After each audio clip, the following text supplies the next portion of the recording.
Hello and welcome to Black Bear Atheist. Today we're going to the channel Council of Trent and he has some interesting things to talk about. This video is gonna be pretty long, so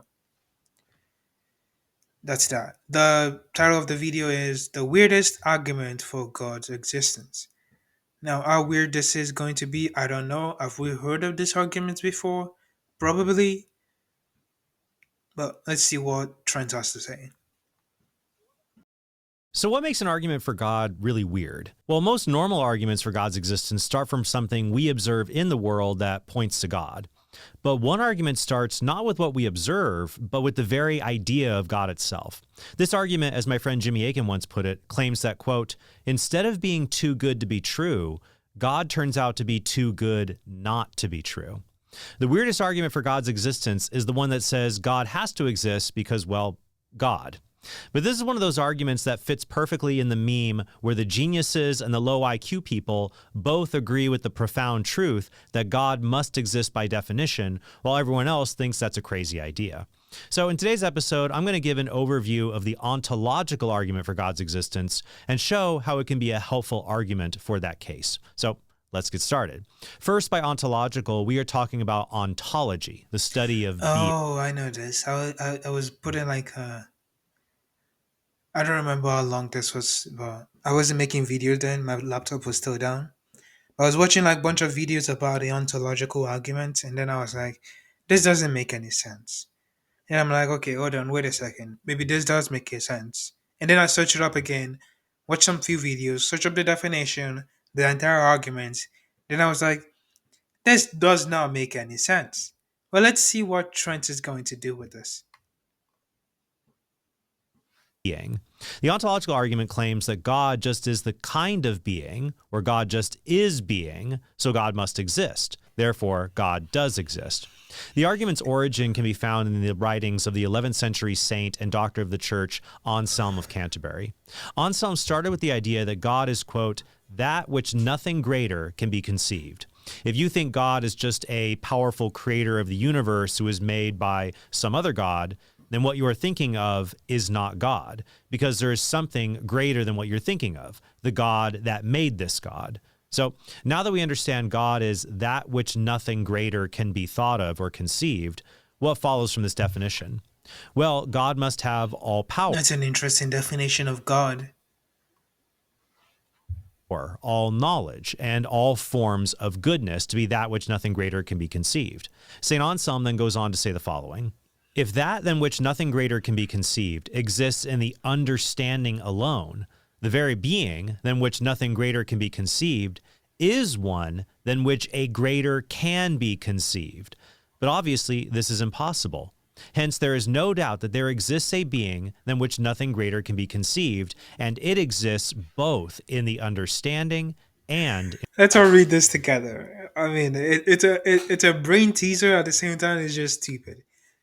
If that then which is nothing greater can be conceived exists in the understanding alone, the very being than which nothing is greater can be conceived is one than which is greater, which a greater being, a greater can be conceived. But obviously, this is impossible, and there's no doubt that there is just a being by which nothing greater can be conceived, and it exists both in the understanding and reality. I mean, I guess it's saying like if we can imagine it type shit. Like if you can imagine it, you can. It's better than like it's not greater than what is existent. I think that was the example that I found in one of the videos that I was watching to understand the argument better. Like if you imagine a pencil and then you have a pencil in your hand, obviously it's better to have the pencil in the physical form than just have it in your head. So if you can imagine the greatest possible being, if it's the greatest possible being, obviously it also exists. But like you can't necessarily use the argument to prove that someone actually exists. You can use the argument to show that God exists because it's not proving anything. There's no evidence backing this. It's just an argument. Like it's just theoretically, like speaking. I guess you could even put it like that. But like it's not basing it on anything. It's just basing it on words. So it's nonsense. It's basically nonsense. Like saying, oh, there has to be a perfect laptop out there. Like it has to be the best one that have ever been made. But this idea exists in your head. Just because you can think that a unicorn, a perfect unicorn can exist, doesn't make it existent. Like the things in your head, it does not all like does not necessarily appear in reality. Like if you get what I mean, it doesn't prove God. It's just an argument. It isn't an evidence either. It's just nonsense. It's just like one of those. Oh my God, have you heard of this argument? Doesn't it show that God exists? No, no. It's just someone that using the word in a very fancy way to say literally nothing. In reality. So St. Anselm is saying that if you imagine the concept of God in your mind, then that's not really God, because there is something greater than a God that only exists in your mind. Remember, God is that which no greater can be thought. The greater thing would be a God that exists in reality as well, and not just the mind.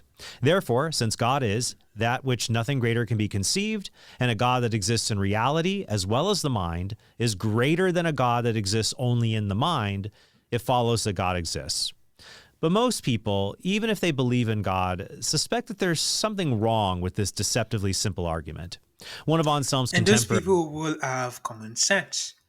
Even if they believe in God, they would have common sense to see that something in this argument is flawed. Just saying, oh, because you can think of something greater, if we agree on the definition of what God is, which I don't think I actually am agreeing, not all gods are all knowing or all powerful, but they'll still technically be considered a divine being in terms of God. But if we agree on those definitions of what a God is, it still doesn't mean that he exists.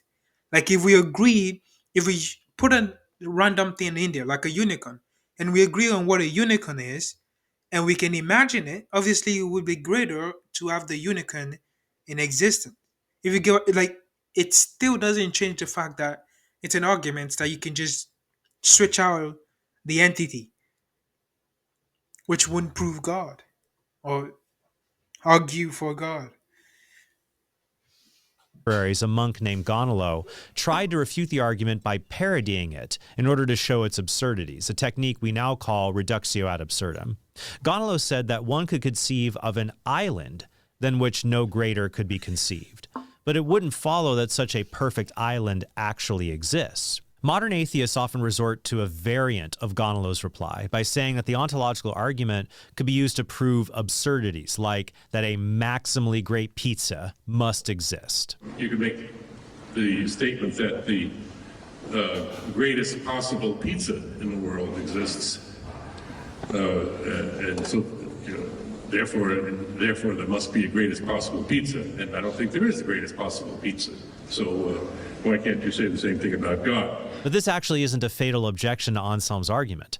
Unlike the idea of God, perfect islands or maximally great pizzas are incoherent ideas. The idea of an island that must contain all perfections, or a pizza that contains all perfections, or a pizza of which no greater can be conceived, these ideas are incoherent. They cannot exist in reality, so we can't even really conceive of them in the mind. In his debate with the late atheist Victor Stenger, William Lane Craig noted that a maximally great pizza is an incoherent idea. He said, well, couldn't you have a parallel argument for the greatest possible pizza? No, because the notion of the greatest possible pizza is logically incoherent. A greatest possible pizza would be metaphysically necessary in its existence, and therefore it could not be eaten. And therefore it couldn't be a pizza, because the pizza couldn't be eaten. An island could always have one more coconut tree to make it greater, or a pizza could always have one more topping to make it greater. That means there is no island or pizza than which nothing greater can be conceived. But there could be a being than which nothing greater can be conceived, because that being had complete possession of what philosophers call great-making properties, things like power, knowledge, and existence, things that have intrinsic maximums. They aren't like adding one more coconut tree or one more topping. One can have all power or all knowledge or perfect existence. Isn't that the limits that we put on the definition that we define in God as?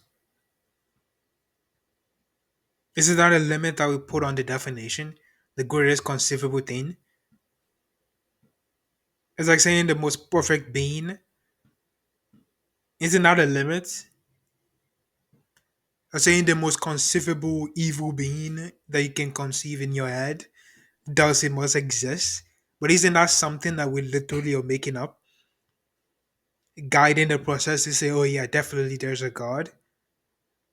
But at the end of the day, you're saying something just because you're imagining something and it's the greatest thing conceivable, which is a thought process because we're having a set of definitions for God. Again, not proving that whether God exists or not. We have definitions that we both agree on. Just because we have that thought process doesn't mean that thing actually, like, it doesn't transition. Like the thought process in your head doesn't transition to making that thing real. If that's the case, then why don't most philosophers, including those who believe in God, accept Anselm's argument? Well, St. Thomas Aquinas said that since we don't have direct knowledge of God's essence or what God is like, this means we must reason to God's existence, which just is his essence, from what we do observe in the universe. So we cannot have self-evident knowledge that God exists, even through something like Anselm's argument. Immanuel Kant's criticism of the argument, though, is the more common one today, and it relies on the idea that existence is not a predicate. It's not a term that describes what something is. Existence is just the fact of whether something is or is not. Now, not everyone accepts Kant's objection to the ontological argument, but most people remain unconvinced of Anselm's distinction between greatness in the mind and greatness in reality as being a real distinction between things.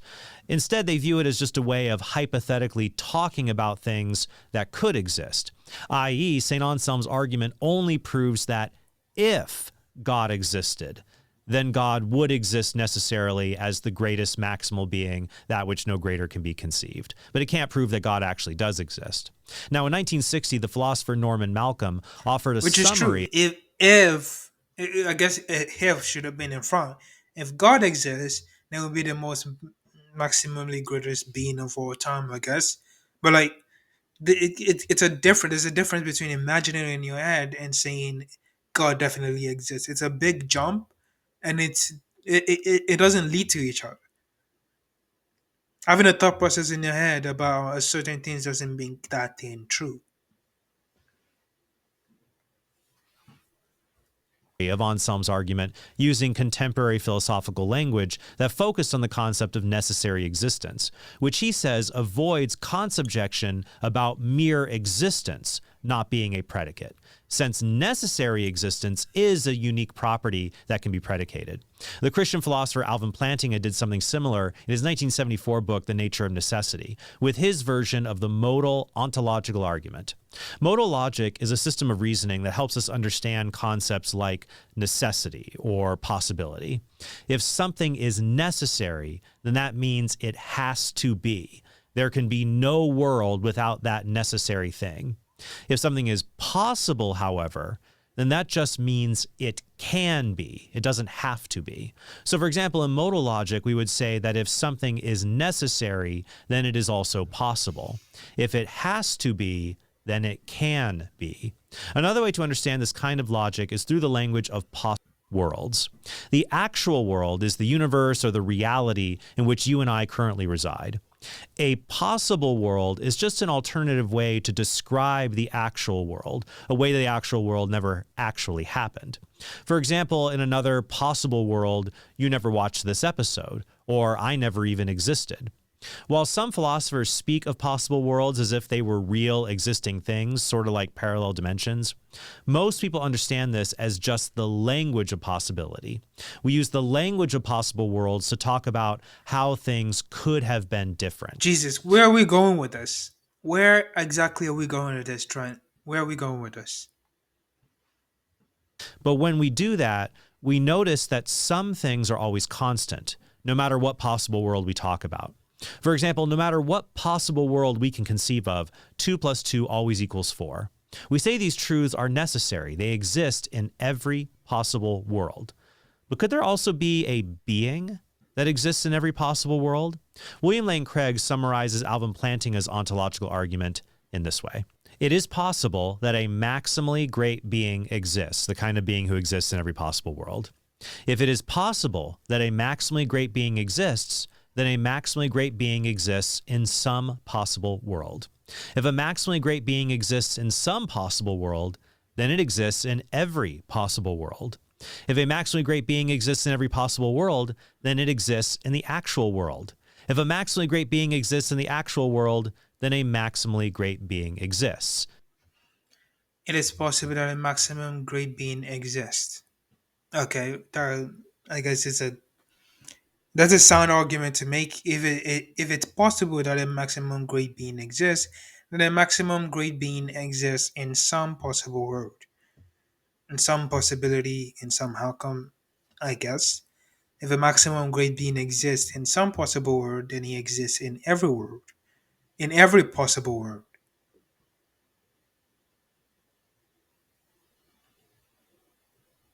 I don't get that part. I thought the argument from number two is if it's possible that a maximum grade being exists, then it's the maximum grade being exists in some possible world. Then we went from that to in every possible world. And if a maximum grade being exists in every possible world, then he exists in an actual world. And if the maximum grade being exists in an actual world, then the maximum grade being exists. This is still a jump from a possibility to saying it actually happened.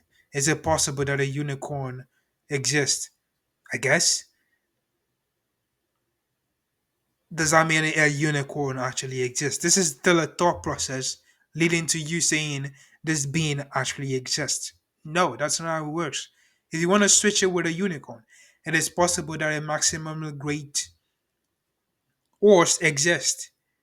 If it's possible that a maximally great horse exists, then the maximally great horse exists in some possible world. It's a possibility.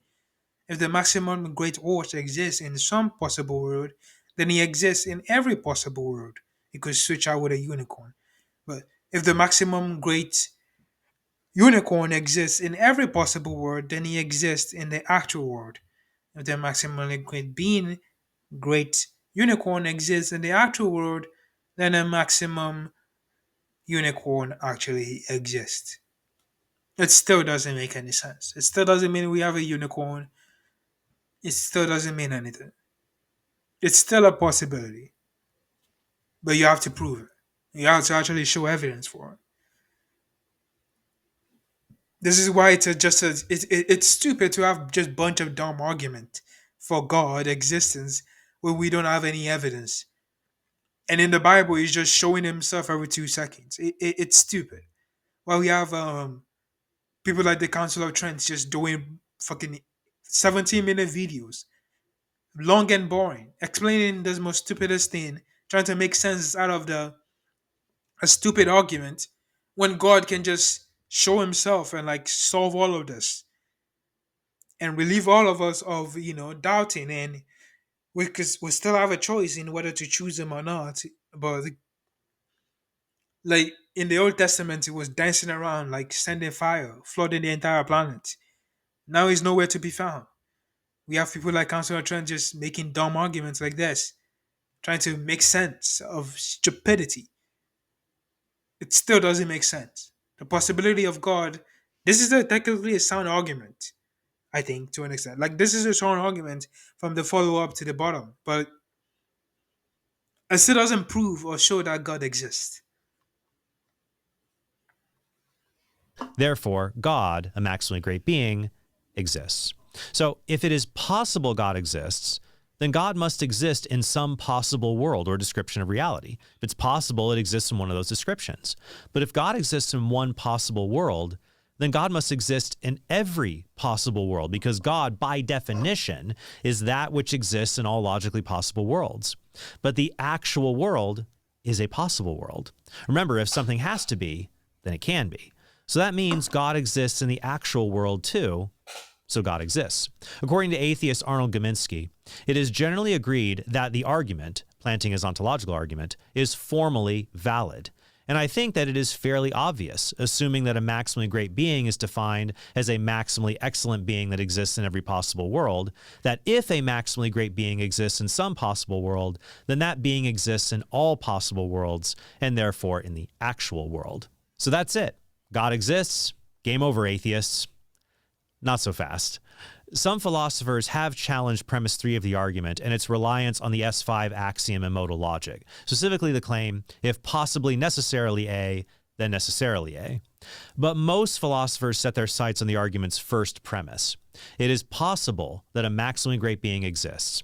If this premise means hypothetically possible, or for all we know it's possible, then the argument doesn't really prove anything, because it's also hypothetically possible that a maximally great being exists in no possible world. And such a premise could be used to form a valid anti-ontological argument against God's existence, where you just replace the word exist in the argument with the phrase does not exist in every premise. And then you would get the conclusion God does not exist in the actual world or any possible world. Which But is quite if the first interesting. There's flaws in the arguments, but it flows through. And like in a theological, I don't even know how to say this. I took one ethics class. They explained the argument. I never got out like to set up the premise and then go around like if this is true, one, two, three, and four. But apparently, all of it would make sense and follow through. My entire point argument here is just because you can argue something doesn't mean change reality. The argument may be sound, but it doesn't mean it actually exists. premise means metaphysically possible, as in it's the same way it's metaphysically possible in the roulette table, it could have landed on black rather than red. They're real possibilities. Well, then we need some reason to believe God's existence is a real possibility and God's non-existence is not a real possibility. We cannot say that it is metaphysically possible that God exists and that it is metaphysically possible God does not exist, because that would entail a contradiction, A and not A being true at the same time. What the modal ontological argument shows is that it is either impossible for God to exist, or it is impossible for God not to exist. But which one is true? At this point, philosophers look for various kinds of symmetry breakers, differences in these possible worlds that would show one of the possibility premises is more plausible than the other. James Henry Collin offers this in defense of the ontological argument in his paper, The Reverse Ontological Argument, and Joe Schmidt at Majesty of Reason has published a reply entitled Symmetry's Revenge. Other attempts at breaking symmetry combine the ontological argument with known facts about the world that we live in, such as showing that it is possible there is an explanation for the universe. So therefore, there is an explanation for the universe. Though this could be subject to the same symmetry problems if you think it's possible there is no explanation for the universe. Josh Rasmussen develops an argument like this in his book, How Reason Leads to God. And Robert Maydole uses a temporal contingency ontological argument that combines Aquinas' third way with the ontological argument.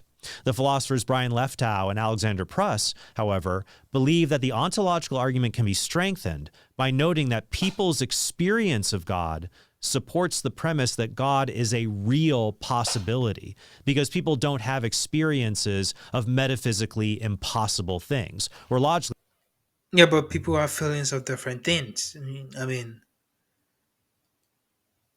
This is the where we get it, like the interesting, like, what do you mean God's existence? Are you talking about the Christian God or God in general?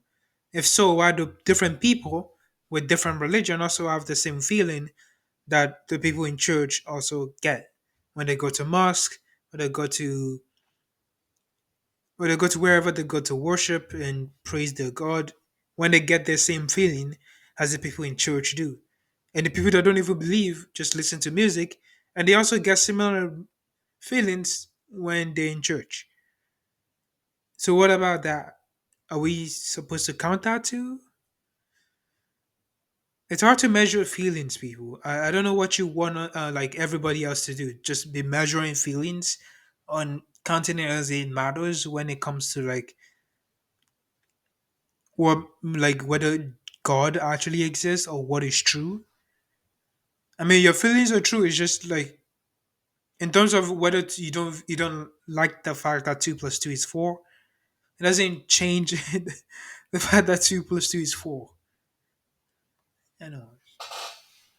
impossible things like square circles. And there are many other forms of the ontological argument as well. Kurt Gödel, a mathematician famous for his incompleteness theorem, put forward an ontological argument symbolized in about a dozen premises of mathematical logic. And not to be outdone, Maydol's temporal contingency ontological argument that can be found in the Blackwell Companion to Natural Theology has 87 premises. Now, personally, I don't use the ontological argument when I discuss God with atheists because most people think the ontological argument is a kind of semantic trick. They aren't receptive because they already have an antagonism towards this kind of reasoning. And because of the controversial nature of the modal logic in the argument's inferences, even people like Alvin Plantinga, who developed the modal ontological argument, has said the following: these arguments cannot perhaps be said to prove or establish their conclusion, but since it is rational to accept their central premise, they do show that it is rational to accept that conclusion. What this means is that the ontological argument works best for particular people. So it may be helpful for someone who does believe in God for various reasons, but modal logic helps them to have a much firmer foundation that God must exist. Or it can be helpful for someone who is predisposed to this kind of thinking in general. I mean, honestly, every argument for God, or every argument for any position, works in this way. The argument may seem sound to some people, but it may not convince other people. When I posted my episode on how the fine-tuning argument is the argument atheists fear the most, I heard from many atheists who say they consider it the weakest argument for God. Of course, when I said atheists in that episode, I was referring to prominent atheists. And it didn't seem like a coincidence that the argument kept popping up among them. I also heard from Christians who said that they Oh yeah, I consider do consider like technically one of the best argument they've ever come up with. But it's not even like, but I would do consider it like the best argument for God, if any of them is to matter. Because this is BS. It sounds nice with the argument. The argument makes logical sense, but it still doesn't prove the fact that maybe there's a God or there's a being. It's just in your head, and it doesn't translate from your head to reality. things like the moral argument to be the strongest argument for God's existence, even though many professional philosophers think the moral argument's actually the weakest argument for God. I think forms of the moral argument do work. It is one of the And so weakest, if not the weakest. I mean, what do you? No, like it is the weakest. I'm happy to present them to people who are open to that kind of argument. Every argument for God's existence has strengths and weaknesses. For example, the contingency argument for God is logically rigorous, and philosophers tend to think it's among the better arguments for God. But lay people can have a hard time following the contingency argument. That's probably why C.S. Lewis didn't use a contingency argument in Mere Christianity, even though they were popular at the time he wrote among academics, but instead he used a moral argument for God's existence. The ontological argument will not be persuasive to people whose eyes glaze over when you talk about modal logic, or someone who is convinced reverse or parity arguments disprove the ontological argument. But some people will be intrigued by the idea of a maximally great being. It may just click for them, for that such a being is at least possible. And so the notion of impossibility better applies to a godless universe than to a maximally great being. And I may not share this argument with everyone, but I'll present this argument, or really any valid argument with plausible premises, to someone if there's at least a chance the argument will click for that person and lead him or her to a relationship with God. This is similar to St. Paul's advice in 1 Corinthians. So it's a whatever works for you game. I didn't know that was what we're playing. The game of whatever works for you. What you can use this if it works for you. You can use that if it works for you. Your ontological arguments worked for me, but it doesn't work for you. That's what we're doing. Because when we're talking about whether something exists, we just have to. Each of us have to take different paths to get to the same truth, the objective, absolute truth that is apparently in each and every one of our hearts. And we all have to take different paths to understand our truths and start a relationship with a divine being that's looking for a relationship with us. That doesn't make sense, Sean. That doesn't make any sense.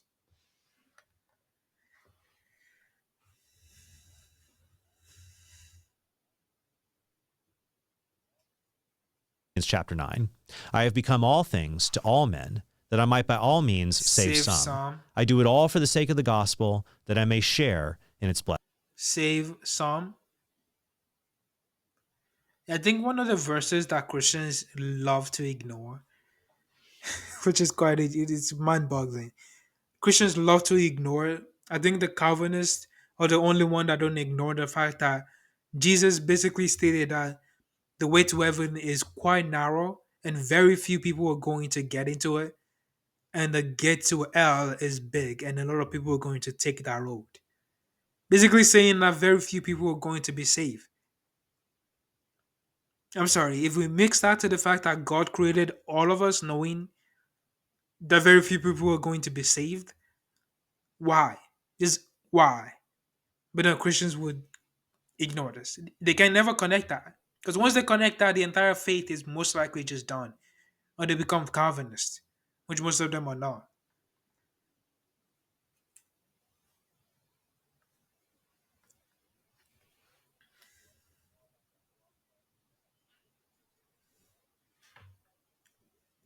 Blessings.